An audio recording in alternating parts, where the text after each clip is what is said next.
안녕하세요. 매일 새로운 사연을 전하는 읽어주는 사연 라디오입니다. 구독과 좋아요, 많은 공유 부탁드립니다. 오늘의 사연 시작하겠습니다. 안녕하세요.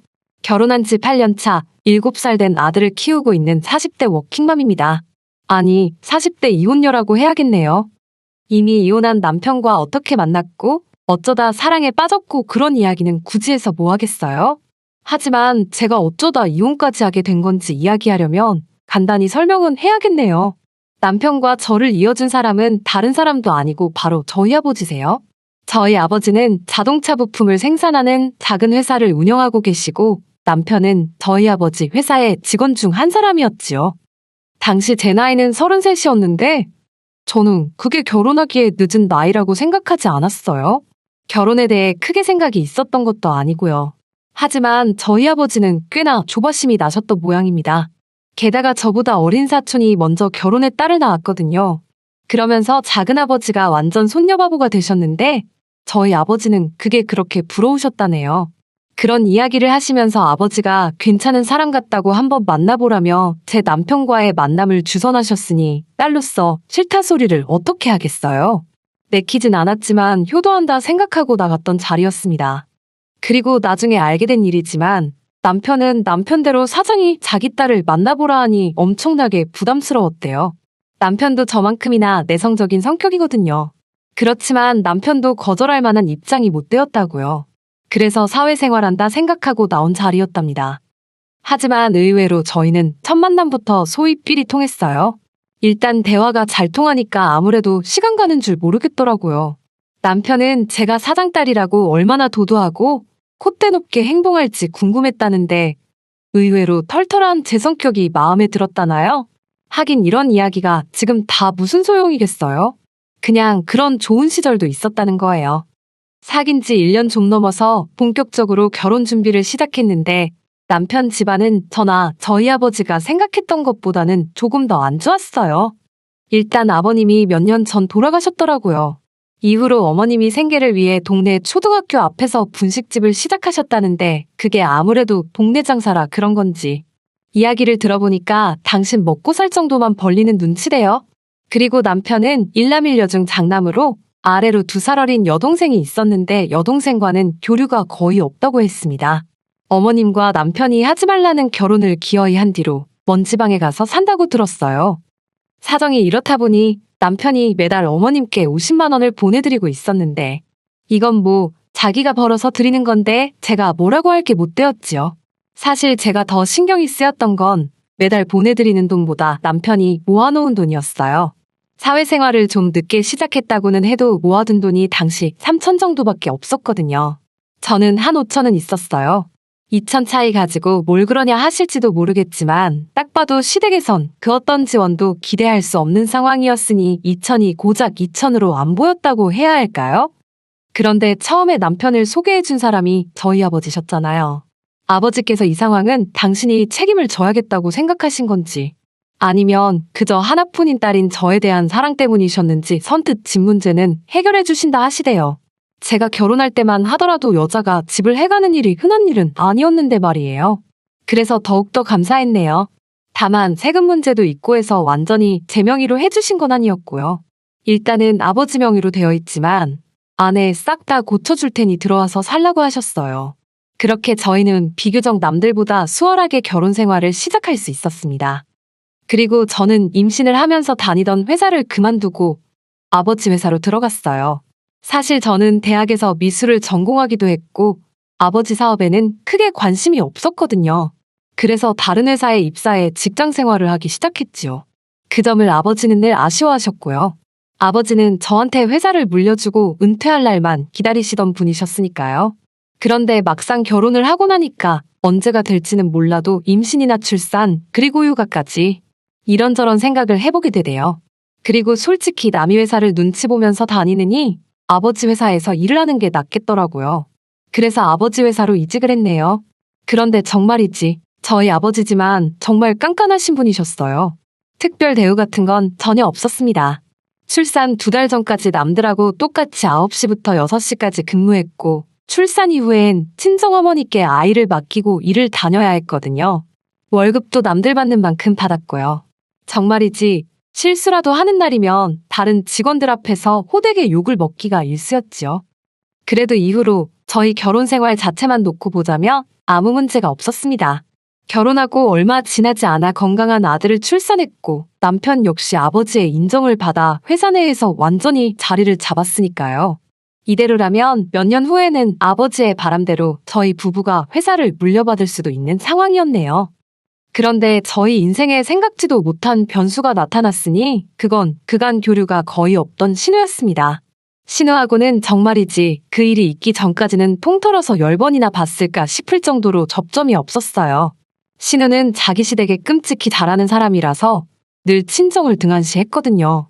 그래서 명절에도 거의 얼굴을 비추는 법이 없었고 어쩌다 어머님 생신 같은 날 만나게 되더라도 밥이나 한 끼 하는 정도였지요. 자기 오빠인 남편과도 사이가 대면대면해서 딱히 나누는 대화도 없었고요. 사실 저는 외동딸이라서 남편에게 여동생이 있다는 사실을 알았을 때 기대가 컸어요. 가능만 하다면 친자매처럼 가깝게 지내고 싶었으니까요.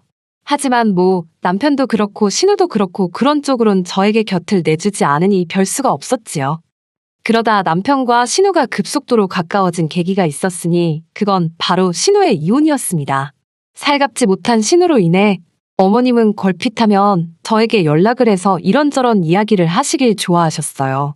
그리고 그날도 회사에서 일을 하고 있는데 어머님께 전화가 오대요. 안 받으면 받을 때까지 하실 게 뻔했으니 전화를 받았습니다. 그런데 어머님이 전화기에 대고 거의 곡소리를 하시는 거예요. 이어진 이야기는 충격적이었습니다. 신우가 이혼을 했다는 거예요. 신우하고 제가 친한 사이는 아니었지만 그래도 그런 일이 생겼다고 하니 당연히 놀랄 수밖에 없었지요.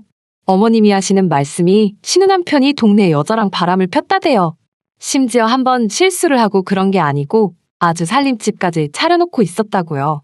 그리고는 더 어이가 없었던 건 바람피다 걸린 주제에 오히려 적반하장으로 차라리 잘 됐다며 이참에 깨끗이 헤어지자 그러더랍니다. 양육권이고 친권이고 다 포기할 테니까 자기 좀 놔달라고 했다나. 하지만 신우는 신우대로 애가 이렇게 어린데 자기 혼자 어떻게 아빠 없이 키우냐고 이혼만큼은 못한다고 버텼던 모양이에요.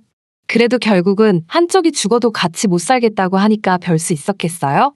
결국 위자료 2천만 원인가 받고 이혼했다고요. 신우의 이혼 소식이 남편 귀에 들어간 이후로 남편은 하루가 멀다 하고 신우한테 전화를 해대기 시작했어요.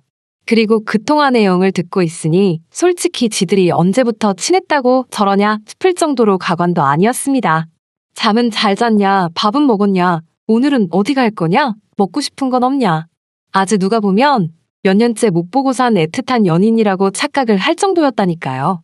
그런데 신우가 어머님 사시는 집으로 들어오게 되면서 그 상황은 더 눈꼴시게 변했습니다.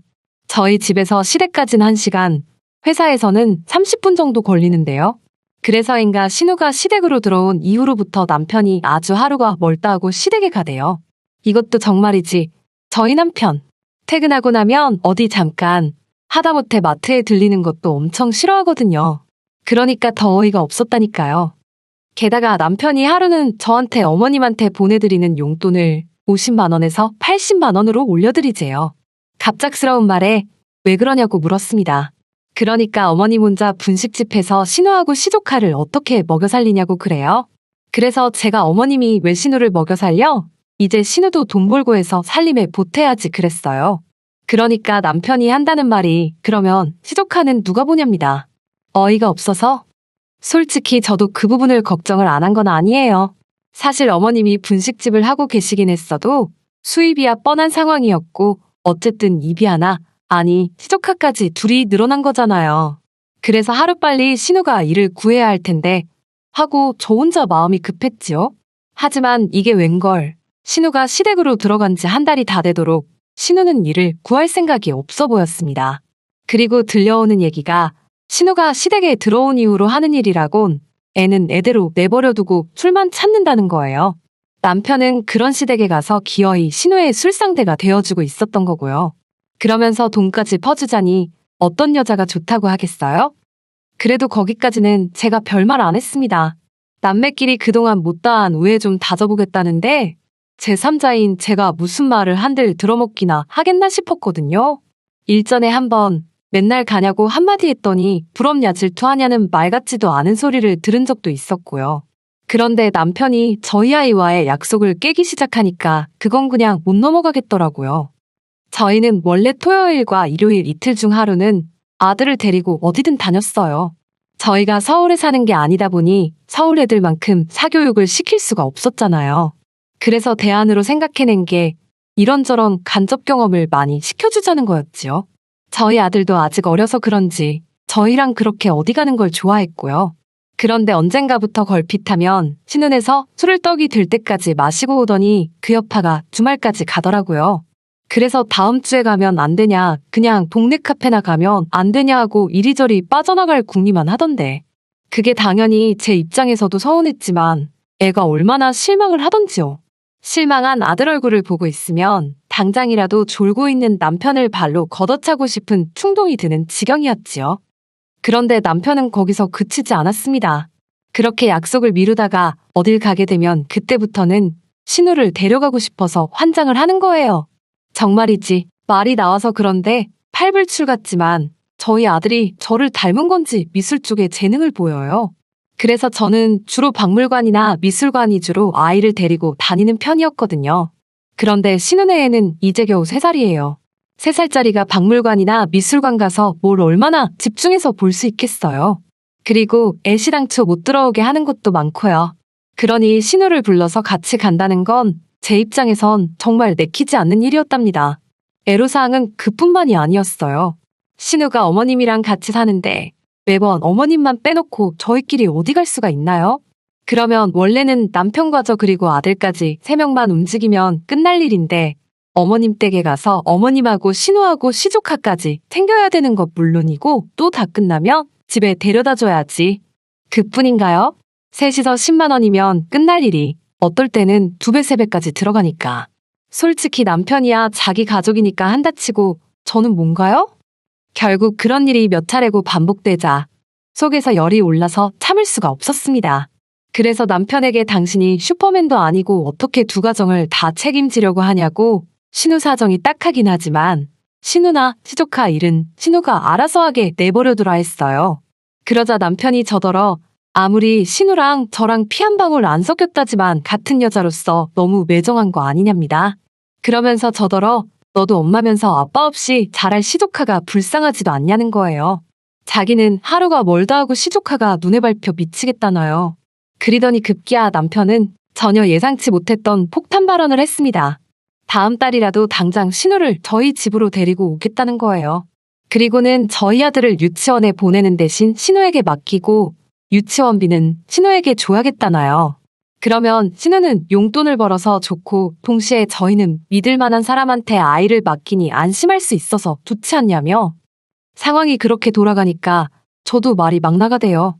신우 뭘 보고 우리 애를 맡기냐고 소리를 질렀어요. 제대로 된 학위가 있기를 하냐 그렇다고 뭐 하다못해 음식이라도 잘하냐고요.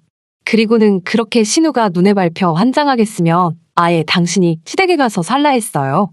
가서 맨날 술이나 같이 퍼마시고 시조카도 키워주고 그러라 했지요. 그렇게 퍼붓고 나서도 한동안 분이 안 풀려서 죽는 줄 알았다니까요.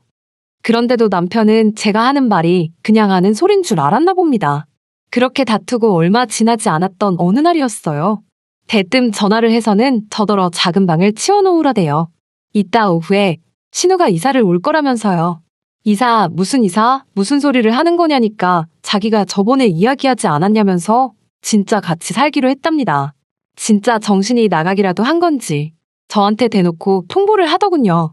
제가 남편더러 신우만 들어왔단 보라고.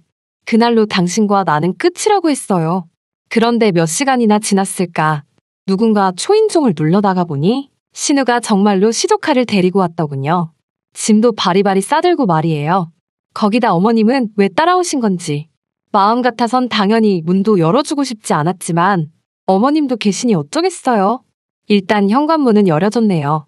그리고 정말이지 까놓고 말해서 신우가 성질머리가 못 되쳐먹기라도 했다면 모르겠는데 저희 신우는 단순하고 멍청하지 성품이 나쁜 건 아니거든요. 그렇게 어색하게 거실에 셋이 모여 앉았습니다. 신우가 저더러 자기는 어느 방 쓰면 되는 거냐고 묻대요. 그래서 제가 신우에게 사실 오빠랑 나랑 상의가 안 된 부분이라고 나는 아가씨가 여기서 사는 게 불편하다고 솔직히 말했습니다. 그랬더니 신우가 정말 진심으로 당황한 얼굴로 저를 보더니 자긴 몰랐다면서 미안하다고 하는 거예요. 제가 다 아는 줄 알았다고요. 신우가 미안해하니까 저도 마음이 불편하고 안 좋았지요. 그런데 어이가 없었던 건 어머님의 반응이었습니다. 어머님이 대뜸하시는 소리가 상의는 안 했어도 당신 아들이 이 집안의 가장 아니냐며 저더러 당신 아들이 하는 말에 가타부타 토달고 없다고 당신 아들이 하라는 대로 하라며 역성을 내시는 거예요. 어머님이 평소에 당신 아들이 최고다 어쩌다 그런 말씀을 가끔 하시긴 했어도 그냥 아들 가진 어머니들이 노상하는 말이라고 생각하고 말았는데 가장 어쩌고 하면서 말을 들어라 마라 하시는 걸 보고 있으니 정신이 딱 들더라고요. 그리고 그때 남편이 들어왔어요. 제가 남편더러 얘기는 이따 하자고 일단은 신우랑 어머님부터 어서 댁에 모셔다 드리라 했지요. 그러니까 남편이 저더러 자기 말이 웃으냐입니다. 그리고는 갑자기 저더러 진짜 피도 눈물도 없냐면서 가족끼리 좀 돕고 살자는데 그게 그렇게 마음에 안 드냐고 혼자분에 못 이겨서 악을 쓰는 거예요. 그런데 그 모습을 보니까 완전 제정신이 아니구나 싶대요. 같이 소리를 질러봤자 똑같은 사람밖에 안 되겠다 싶어서 남편에게 이 집이 누구 집인지나 알고 지금 큰 소리를 내냐고 조근조근 따져 물었습니다. 그러자 어머님이 당신 아들이 네 애비 밑에서 개같이 일을 하는데 이제 와서 집 해준 걸로 생색이냐입니다. 어이가 없어서 누가 보면 돈 안 받고 일한 줄 알겠다고 입 조심하시라 했네요. 그러자 제 말버릇 좀 보라며 당신 쓰러지신다고 뒷목 잡으시는데 사람이 생각보다 쉽게 안 쓰러지거든요. 그래서 어머님 떨어 쇼하실 거면 나가서 하시라고 하나도 안 궁금하다고 쏘아 붙여버렸네요. 저한테 그런 거 씨알도 안 먹힌다고요. 이후로는 뭐 지리한 싸움이었지요. 결국 이혼하자는 말이 나왔는데 남편이 재산의 절반을 달라는 헛소리를 해대더라고요. 그래서 결국 제가 소송을 걸었는데 남편이 다시 항소를 하고 그래도 결국 제가 엄마이기도 하고 경제력도 있다 보니 양육권은 제 손에 들어왔어요. 그리고 위자료는 솔직히 변호사 수임료 정리하고 나니까 남는 것도 없을 만큼 조금 받았습니다. 그래도 제가 이겼다는 게 중요한 거 아니겠어요? 아, 이후로 남편은 회사를 나갔습니다. 이직은 글쎄요. 저희 아버지가 그래도 이 바닥에서 입김이 조금 세시거든요. 당분간은 쉽지 않을 거예요. 그리고 저희 아버지는 저한테 많이 미안해하십니다. 저런 놈인지 모르셨다고요. 그런데 뭐 몇 년을 같이 산 저도 몰랐으니까요. 이제 저에게는 단 한 가지의 목표만이 있을 뿐입니다. 아들에게 부끄럽지 않은 어머니가 되는 거지요. 힘들었던 시간은 잊고 열심히 제 힘으로 살아볼 생각입니다. 그러면 또 좋은 날이 올 테니까요. 긴 이야기 들어주셔서 감사합니다. 오늘의 사연은 여기까지입니다. 구독과 좋아요, 알람 설정해주시면 앞으로 더 좋은 사연으로 찾아오겠습니다. 감사합니다.